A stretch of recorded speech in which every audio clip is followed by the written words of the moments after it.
Wow, Carlos Sainz has won the Australian Grand Prix.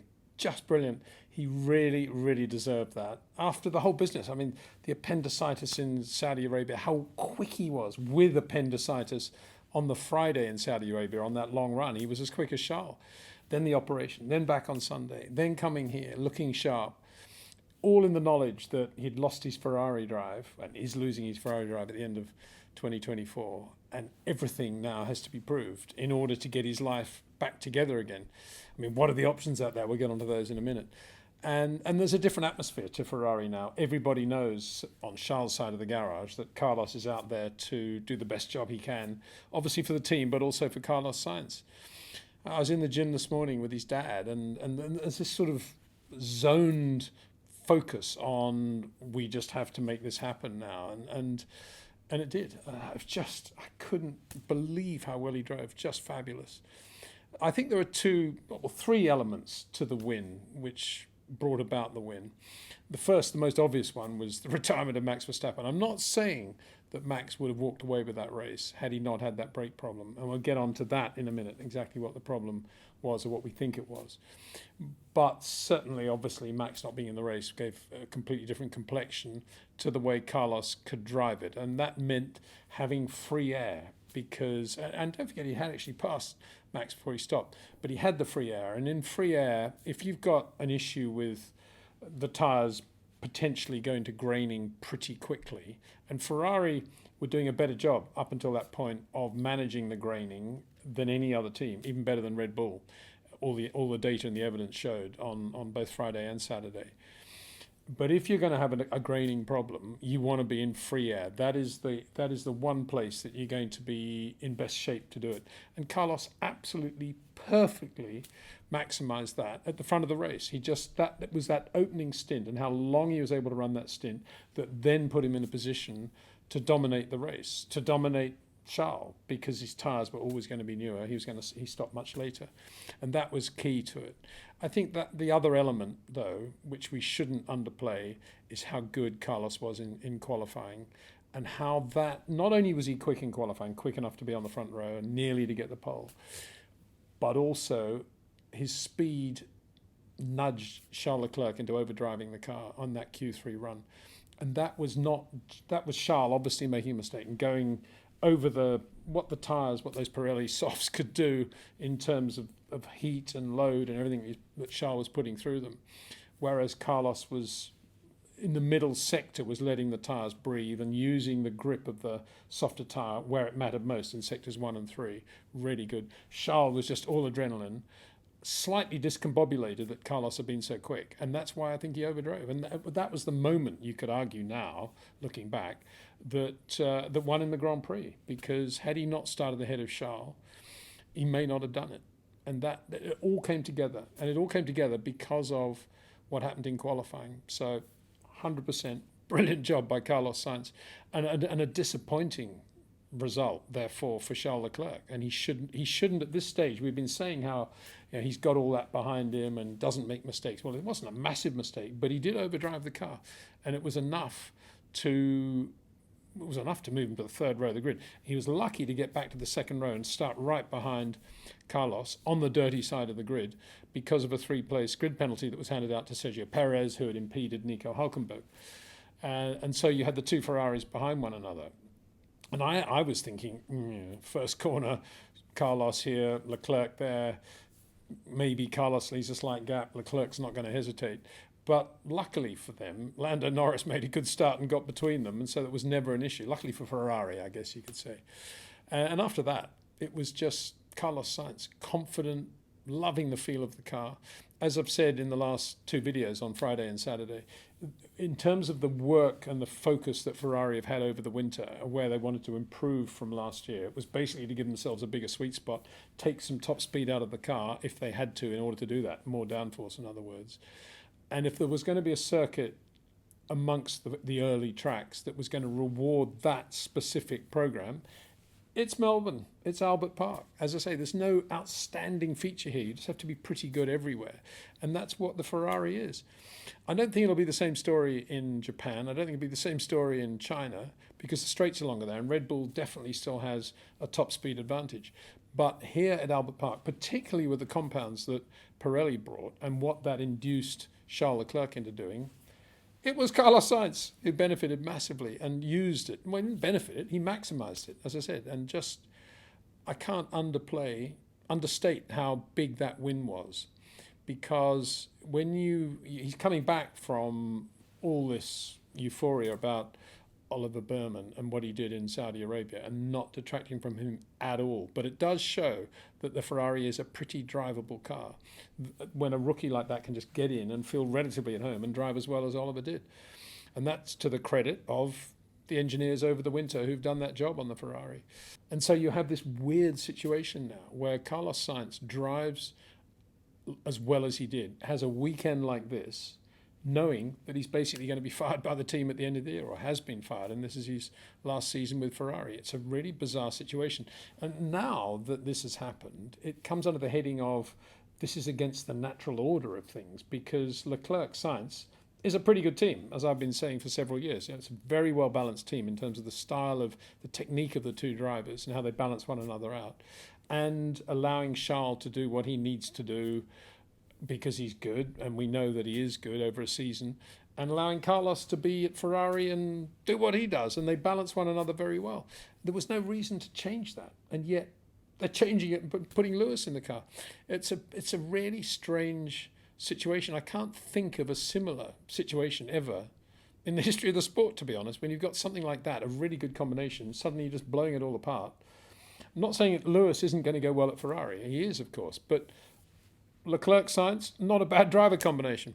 A better driver combination, you've got to say right now, than Max Verstappen, Sergio Perez. Because here's the next point. If you got the RB20, I guess it was only the Mercedes drivers that were saying it today, but they would, because the car was terrible. The Mercedes was terrible, as it's looked since the start of the year.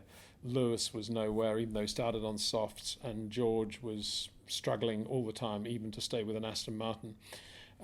And whenever they got near Sergio Perez, it was that car's a rocket ship. Both of them used the same word, I think. And it would be relative to a Mercedes.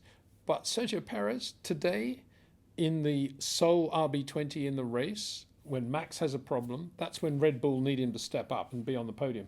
Okay, he had that 3-place grid penalty. He went from 3rd to 6th, and it was really difficult, I suppose, for him to do much after that. But put it another way, if Max was in that car today, in that situation, starting where he was, do you think he would have been P5? I think he would have beaten the McLarens. He may not have beaten the Ferraris, but he would have beaten the McLarens, I think. And that is a interesting point now, because we're still getting back to the job Carlos Sainz did. Because there's no way now that the top teams can't be thinking seriously about Carlos Sainz. And at Red Bull now, you'd have to be saying Carlos Sainz, Max Verstappen, not a bad combination. I personally think Max would be okay with Carlos Sainz in the other car. And maybe that's what they will do now. Maybe as a result of what's happened, this has opened a door at Red Bull for Carlos Sainz to replace Sergio Perez. I heard in the paddock area from various sources that are pretty reliable that Sergio's already renewed his contract for next year, in which case you'd say, well, what was the rush? A little bit like Lando re-signing so early for McLaren, long-term deal. What was the rush? You'd say that about Red Bull with Sergio Perez as well. And if that's the case, well, that door obviously then is closed for Carlos Sainz, which leaves really the only option that really works for him would be a plug-in year at Mercedes alongside George Russell, which wouldn't be a comfortable year for Carlos, really, just having to jump in the car, George Russell in the other car, all a bit pressure-filled and difficult, doing so with a contract to join Audi thereafter in his pocket. But then the complications are going to be going from Mercedes to Audi, that if he did that for 1 year, he wouldn't be a part of the Sauber Audi organic growth into the 26 car, which would be difficult. You just arrive and just sort of get in the car, but I suppose that's doable. I don't know. I mean, it's all caused by Ferrari making this decision to get rid of Carlos Sainz at the start of the year, even though he's racing for the full year. He's now winning races for them, and Lewis replacing him. And Lewis at the moment not looking very good at Mercedes. Should we talk about Mercedes now? I'm sort of a little bit all over the place, but yeah, got to talk about Mercedes. What a horrendous day. George Russell, first of all, I mean, he's always going to be on the limit. He's always going to be white knuckle. and he could do nothing really than to kind of match the Fernando Alonso Aston Martin pace. Fernando made up a lot of time early in the race by correctly taking a bit of a gamble and starting on the hard tyre, using it really well. He in fact gained 4 or 5 positions. He started 10th behind Lance Stroll and eventually finished in front of George. And that's, that was good management, good strategy, good Tom McCullough on the pit wall stuff. And it was George Russell kind of on the limit, ending up having a massive shunt and bringing the race to a premature close. As I say, white knuckles the only way to describe the way George is driving at the moment and has to drive in order to be that quick in the Mercedes. And Lewis Hamilton, even slower in qualifying, didn't make it through to Q3. They took the gamble that I mentioned in the video yesterday, which was we got all these soft tyres. Why don't we just run the red soft tyre off the line, hope that there'll be a safety car on the opening lap, which there quite often is in Melbourne, come in then for the first set of hard and then run the other set of hard, and Bob's your uncle, you got a great strategy. But there was no safety car on lap 1, so Lewis sank like a stone. He wasn't even really quick anyway on the soft tyre, came in really early, then went on to the hard tyre and wasn't quick, and then pulled off at the side of the track. Lots of people were saying, I wonder if there's anything wrong with the car or whether he's just lost interest. Yeah, I'm sure there was something, lost power or whatever it was.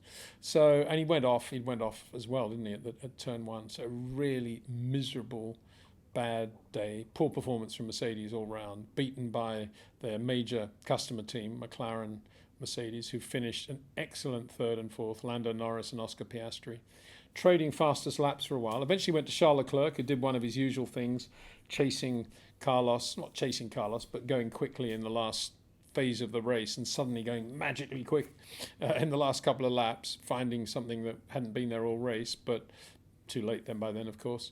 And both McLaren's 3rd and 4th. Lando was given a little bit of help by Oscar, who was asked to let him pass, but they were different on tyre wear by that point, so fair enough. But there will come a point, I think, when Oscar is going to say, not so sure about this. I'm doing a pretty good job myself. And he drove really well. I thought Lando drove really well. They did that because Lando had more chance of catching Charles Leclerc, which he wasn't able to do, fairly predictable, but they had to have a go at it. And Lando with a younger tyres was going to be in slightly better shape for doing that. But he finished 3rd, very good 3rd, and Oscar a very good 4th. Now let's talk about Charles Leclerc, because this was a difficult day. From the moment he overdrove that car and didn't get the best from it in Q3, and he potentially could have got the pole.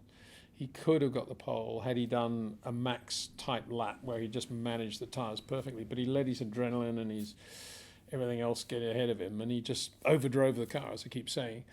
And so then he's behind Carlos on the grid in whatever it was, P4, and he saw Carlos make a good start, he could see Carlos racing a little bit with Max, and then his tyres started to go off because he was in more traffic, he was doing more stuff. His tyres went off sooner than Carlos's. Carlos was able to manage the tyres, pull away, and that was it. There was no way after that Charles Leclerc was ever going to be able to beat Carlos Sainz, because Carlos was always going to have the edge on tyre life. And good luck to Carlos. And a very, very difficult, annoying, frustrating race, I'm sure, for Charles Leclerc. Even though he puts on a very good face afterwards, he's very polite and very dignified. He's a really good guy. There was no chance for him today to do anything unless Carlos made a mistake or abused the tyres magically or did something like that, which he was never going to do. He's driving too well now for that. And so that was a difficult day for Charles Leclerc, and he will be thinking, well, let's think about what they're all thinking, because it's quite interesting, isn't it? Toto Wolff will be thinking, ugh, and I thought we were on the path to doing something a little bit better. What a day. This is going from bad to worse. Lewis Hamilton will be thinking, oh, mega, I'm going to Ferrari next year. They just finished 1-2. Aren't I clever? Great job. Ferrari will be thinking, why are we getting rid of Carlos Sainz? Well, half the garage will anyway, and maybe more than half, I would think, and probably some of Italy too. They'll all be looking forward to Lewis going there. It's a huge thing. Share price of Ferrari has quadrupled or whatever it has. Lewis in Ferrari, massive for Formula One. But in terms of, as I say, the natural order of things, there's something wrong, because it should be Charles Leclerc, Carlos Sainz. And they're putting Lewis in at the back end of his career. Great thing for Lewis. And I think he'd rather, if he's going to get beaten by somebody or not be absolutely the great Lewis Hamilton that he was before, he'd rather be in that situation in a Ferrari than just finishing his career at Mercedes. I think that's the way it is. And he'll really enjoy Ferrari, and he will have his good days if it's a good car. For sure, he'll win races there. But it's still not the natural order of things, and it's a strange thing. And when that happens, it upsets everything. Oscar Piastri will be thinking, I'm as good as Lando. I'm getting better all the time, but I'm stuck at McLaren. I wish I hadn't done a long-term deal. He's probably not thinking that because he loves McLaren. He loves everything, the opportunity they've given him. But he could be thinking that. He could be thinking, I could have been in a Mercedes. I could be in a factory Mercedes from 25 onwards, probably. Lando's probably thinking, well, yeah, okay, I've got my long-term deal at McLaren and it's going okay for me. And George Russell's thinking, why is this car so difficult to drive? And I'm on the edge all the time. And I've just had another massive shunt. Not very good. He didn't hurt himself, which was good, of course. But, funny times. Funny times in Formula One. I always feel slightly out of kilter when things aren't right, when they are not happening in a logical way and suddenly weird things happen, like Lewis goes to Ferrari like that. It just unsettles you. I don't know. It's just, to me, it feels very strange. So I'm speaking with the emotion of the race and everything we saw today. We were directly opposite the grandstands, and the noise of the crowd every time something happened that favoured Ferrari or McLaren was incredible. Just it was like listening to a football crowd in a stadium. Just amazing. And after the race, those three guys, you got to say they're the three pin-up guys of Formula One, aren't they? What a podium to have in Albert Park, Australia, to have those guys, Lando Norris, Carlos Sainz, and Charles Leclerc on the podium. If you ask any young Australian fan, they're three drivers. I'm sure they'd probably throw Oscar Piastri in there as well, wouldn't they? But what a podium that was. Brilliant. So what happened to Max? Well, Max felt there was something weird going on. We were overlooking the Red Bull garage, and even on his formation laps going onto the grid, Max came in. At one point, they did quite a lot of work on the right rear, and then they pushed the car back into the garage for a couple of seconds, really, and then he came out again. And one of the mechanics was under the car as well before they pushed it back. And I was trying to see what it was. You couldn't really tell. I just wondered whether it was a strake or something that they were looking at. He maybe damaged the floor even on the outlap. Unlikely for Max to be doing that, of course.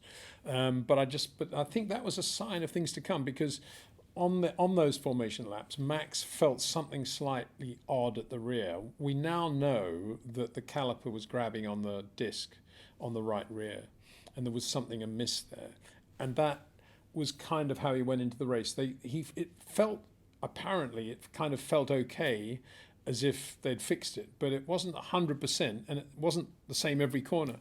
Does this ring a bell? It's kind of what happened with Charles Leclerc in Bahrain. And I was talking in the previous video about how when I walked down the pit lane between the two sessions on Friday, it was interesting to see a number of Brembo teams changing discs. Not that the dimensions are any different, because the regulations don't allow you to do it, but my assumption is that it was a different batch of discs from a different manufacturing process within Brembo. And I may well be putting two and two together and getting five here, but I'm just offering a suggestion stroke opinion that maybe there is some sort of disc production drama. And that's what we saw on the Max car as well. Because I don't know 100%, but I'm pretty sure that Red Bull used Brembo calipers and discs as well, like Ferrari. And if that's so, that probably explains what happened. There's something not quite right there in the manufacturing process. And everybody's very secretive about it. Ferrari are incredibly secretive, which suggests that there is something going on that Brembo don't want to talk about. And I love Brembo, great company, but every company does have its ups and downs, and they shouldn't be afraid to talk about things like that, because it's happened to a lot of companies that supply Formula One with tyres, particularly. Obviously, over the years, we've had the same thing.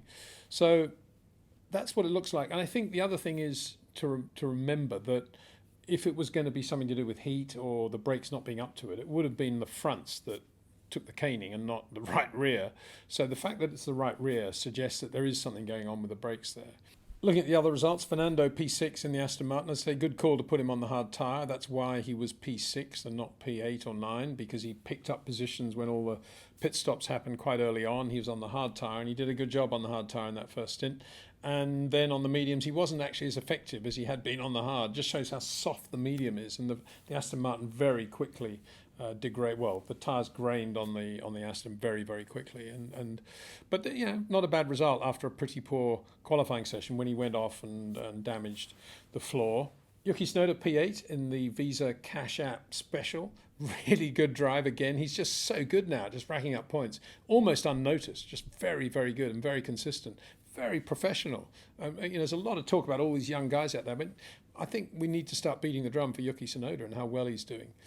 Daniel Ricciardo in the other car. A good yardstick, but he did use track limits and he does struggle to be as quick as Yuki in qualifying. That led to the track limits thing, you could argue. Drove pretty well too in the race, but Yuki was the outstanding one. Jody Eddington and the guys have done a really good job in that team. It's looking very sharp now. No disrespect to Franz Tost, but it's looking like a different team, I think, and all credit to them.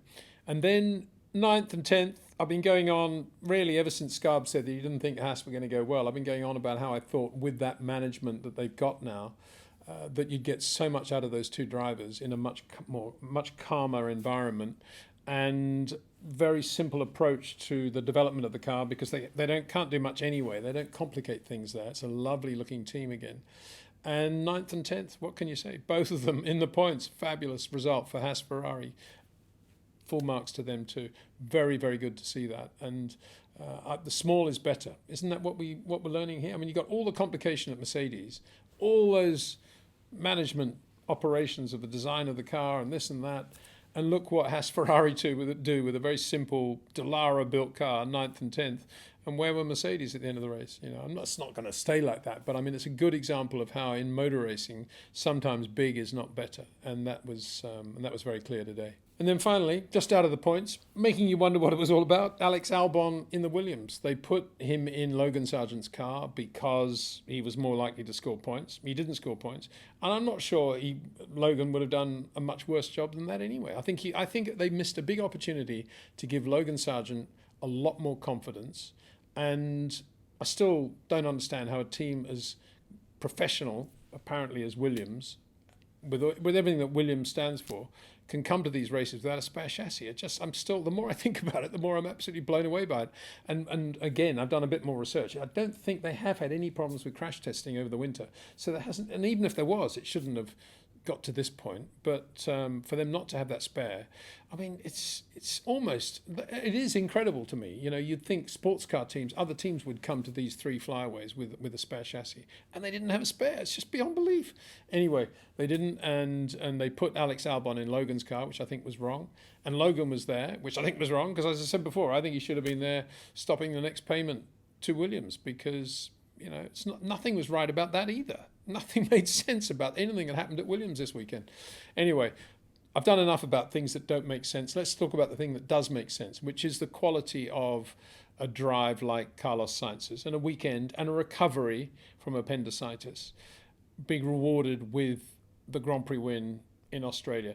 And remember this, last year he was unbelievably unlucky, I think, or unfairly treated is a much better word, with that ridiculous penalty he got at the restart. And again, all he was guilty of was just trying to do an overtake, and the gate was shut. Yeah, okay, but he got that ridiculous penalty, and I said at the time, so unjust, and what a nice poetic justice that he got the win in 2024. Shame that Carlos's trainer wasn't there to enjoy this moment with Carlos, because he's put a lot of work, his physio, into Carlos. And guess who he's with now? Max Verstappen. Amazing, isn't it?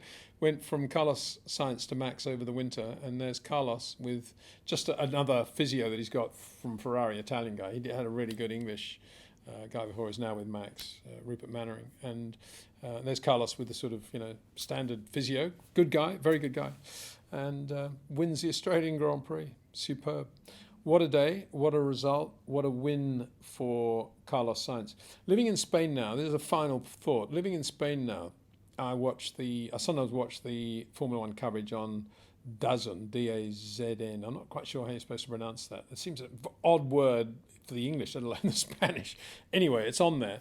And I don't understand too much Spanish, but I understand enough to know that Dazn are completely obsessed with Fernando Alonso as the Spanish hero. And occasionally Carlos Sainz gets the odd mention, but very, very occasionally. I wonder what they'll be doing this weekend. It'll probably be Fernando's P6 that they'll eulogise over. No, I'm obviously being a little bit cynical there, but it's interesting, isn't it? In Spain, Fernando is absolutely huge, and Carlos Sainz is, no bigger than Lance Stroll, really.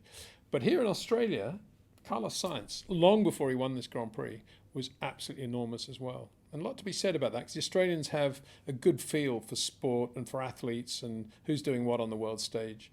And as I say, for them to have that podium, Carlos Sainz, Charles Leclerc, Lando Norris, it's just like the perfect podium for the Australians. Anyway, great Grand Prix, really enjoyed it. Lovely to work with Jackie Stewart, so Jackie Stewart all weekend as well. He's in good form.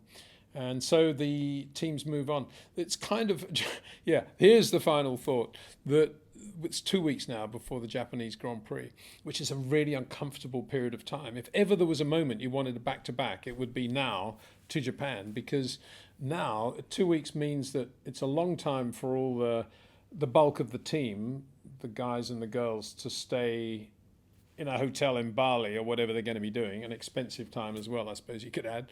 And it's just long enough for all the senior management to fly all the way back to Europe and then fly all the way back to Japan and add to all the stress of the travel. If it was back-to-back, of course, it'd just be a seamless, let's get on to Japan. But it's just that weird 2-week thing that it's a strange sort of twilight zone period that Formula One's going into. Most of the people I spoke to agree with that thought as well. Anyway, thanks for watching this one. Thanks for going through my thoughts with me, because they're all a bit rambling and a bit shambolic, but in the hotel room here, it just sort of engenders me just thinking about the race rather than being more systematic about it. And I hope you've enjoyed that. And thanks to Pitbox, thanks to Jetcraft, and as I say, thanks to you guys as well for watching this. I'll be doing a live stream when I get back to Spain sometime this coming week, not quite sure when. Look forward to that. Look forward to seeing you then. Take care. I'm dancing till the sun comes up. I don't care what's in my cup. Tonight I'm doing what I want, what I want. I'm sorry I'm not heading home. I feel so good on my own. We'll take your pick and video.